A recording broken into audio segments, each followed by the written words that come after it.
Remember, these days the economy is down, so the major focus is on looking at areas with marketing, finance. These are two important areas.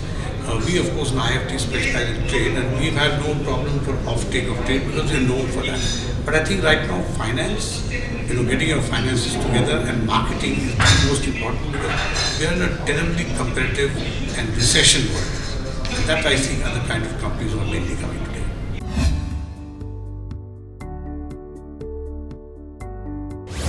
I think, and that's my own personal thing which we do a lot in IFT, is, you have to be able to make socially relevant students. Let me explain.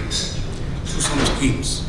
For example, we at IFT lose money, but we run a wonderful program called Niryat Bandhu.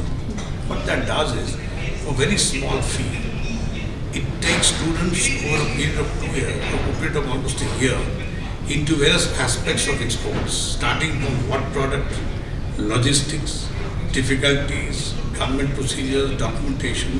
So for a small amount like 50,000 or so, a person can sit in his house, can be anywhere in India, and now we do it in regional language too, and figure out, should I go into business?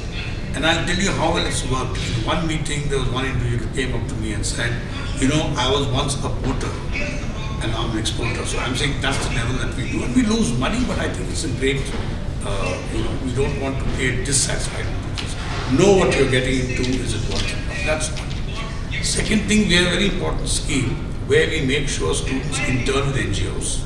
And a lot of them are very socially conscious NGOs. They're working with slum children, they're working on some issues. Almost all our students intern with the NGOs. We again subsidize the NGOs a little bit to make sure that they can take on the student and tell the students to teach these people aspects of finance, aspects of marketing, because they can never afford to get to the kind of consultant big companies come. Now, why do you need this? I'll tell you why. The reason is, if you look today, inequalities are increasing across the world. Now, this is not a Marxist or leftist kind of concept of reality. What's happening in the US, what's happening in UK, Brexit, all are the consequence of the extreme inequality going between the top 2-3% and the bottom 20%. Now, unless you are able to provide change through business, forget governments will do their bit, but businesses must also be able to understand, must be business with the human face. The best example is the USA. There's a major human face all Europe. But in India, business is supposed to be only something about making money. That's not true. You have to have a social face. And this social face we try to bring into our students so they grow in companies, and where companies can be helped to use the CSR. Now, how do you use CSR for what? You can see today what's happening. Half the companies trying to figure out what should I do in the CSR.